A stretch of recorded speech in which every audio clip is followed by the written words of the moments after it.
Hello, hello, hello, hello, hello, hello, hello. Wherever you are on this meticulous planet we call Earth, I hope you are having a magical day, evening, night, wherever you are. Welcome to my 3D channel. As y'all can see, biggest day. I'm using one of the world-renowned software packages, Blender. Today, my topic is only a Blender exclusive um topic, but it's dealing with the hair particles. I'm sure all the other 3D packages have hair particles, but this dealing with controls, switches, and buttons only found in Linux. So let's dive right in. And I'm giving tips for the new user. So it's only tips for those who new to hair particles. If you're a veteran, if you want to watch the program, be my guest. Alright, so here's my facsimile of a low poly human head. Nothing special. But like I like to say, I do have some mesh abilities. I do know how to make stuff. I don't gotta stick with that stupid cube, UV spear, and Ico spear like so many videos do. I made something up, a little something up of my own to illustrate my point. So for the new users, to get it to look this brownish color, I use metcaps. I click on this the shading tab. I chose metcap. I click on metcap, and I chose my particular brown color. Also, for the new users, since I'm using the hair particles, first I'm using weight paint. Since I have a human head, I want the hair to reflect being on the head. I don't want the hair in the front of my face. So I use weight paint. As you can see, I went around my mesh and colored in the different the weight paints. And up here, I can subtract up here, right on the front of that face. But I think I already took care of the hair there. I'm gonna hit F to make it small. Then just subtract stuff up here.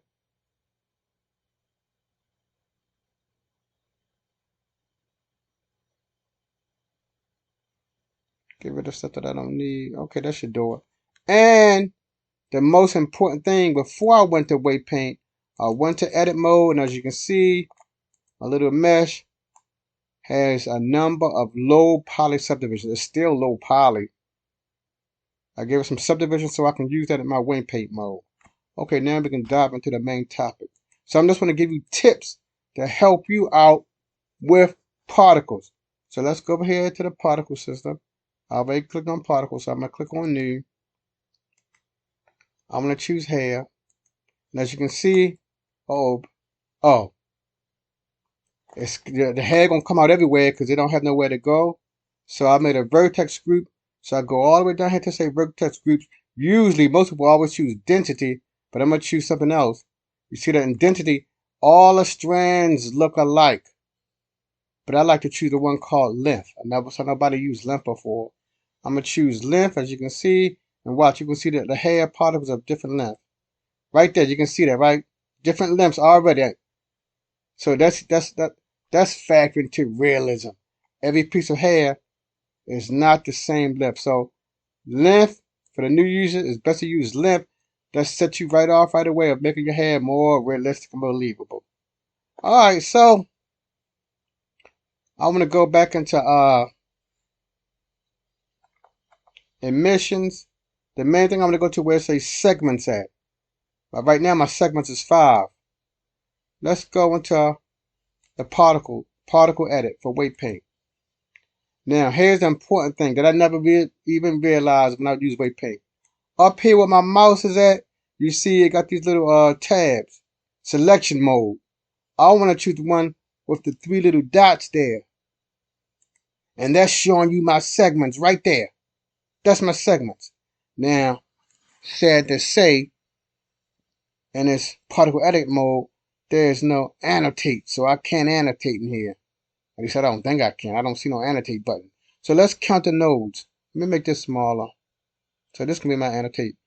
1, 2, 3, 4, 5. There's your 5 segments right there. So let me click on a segment. Oops, I have it on cut mode, so sorry about that. Let me click on select. I better choose comb. Yeah, comb. And you see right there, it's moving it. I want to get, but it's moving at an odd, ugly angle. Let's go. And then you see over here to my right, while we're in particle edit, you cannot use the emissions. But I don't know if I can still use it because I touched it. Let's go back to object mode. Let's see. See, I can't even use it in object anymore because the sad thing about it is if you touch anything, when you go back to object mode, you cannot use the emissions any longer. So I have to delete this, delete it, start a new one, go back down, choose hair, go back down, and left, choose my group, and there we go. Now, I can go back up here. I'm going to choose my segments and make it 7. 7. Let's go back to particle edit mode. And we should have 7. Let me make this small again. Let me zoom in so you can see it better. And I should have reduced my head count too to make it more understandable. Yeah, I'm going to do that too. Let's go back to object. Let's get my head count 100. So it looks more easy on the eye. Alright, so I'm going to choose over here. It should be 7 now. 1, 2, 3, 4, 5, 6, 7. And with that, it makes it so you can move your particles. It's best, and I like to move it right on those dots. You can move in the middle, but I like to move it on my dots. You see that? It gives you more movement with your particles. At least it should. At least it should, because these particles hanging out, they're hanging out in space. All right, so let's go back to object mode. And you see, it's unrealistic. You see that little bend right there? That's the next part I want to show you. It's unrealistic. No hair has that sharp, ugly angle look. So we're going to take care of that for our new beginners to hair particles. So we're still in particles. I can ignore emissions for now. Let's go down here to viewport display. Now, whatever I'm doing in viewport display, I'm going to go to the where it says strand segment. Right now I got 2. Whatever applies to viewport display also applies to render. Viewport display. I'm going to give it a 4. You see how it's changing. I'm going to go back to 2. That's 2. It's angled, unrealistic. So the more steps you give it, you see it's got to be more realistic. That's 3. Oh, you see that? 4. And 5. Completely normal, human-like. So if I want to go up there to render, I don't have it on my render mode. I will increase that to 5. And it will look pretty like that. Now, let's go back to particle mode. But it's not going to look like this in particle mode. It's going to look ugly in particle mode. Watch. I go to particle mode. See, it still got that, it still got them weird angles. To make it look more realistic in particle mode, we go to options. Let's go to options.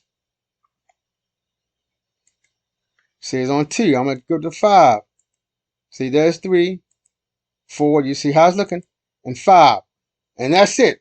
So I just want to give you all quick tips to beginner on how to handle your hair. This is a massive tip. How to get it to look more believable. And let me do some more combing. And when I do that, now I can adjust all the well, you see, I can adjust all my little vertices. Too bad they don't slide. See? All of them. Before, when it was to that 2 number, I only can adjust a couple. But now, when I give it a higher count, all of them can be manipulated. So that's all I wanted to give you new people to hair particles. How to make your hair look more realistic in viewport mode and in render mode. To the new people, you keep pushing. I'm new to the hair particles. See, I push, I strive, I like growing. That's one good thing about the 3D packages. No one is truly an expert. They more, I call them highly advanced, but there's so much to it. No one can be a true expert. But you see new people. Even I keep learning. I'm new to hair particles.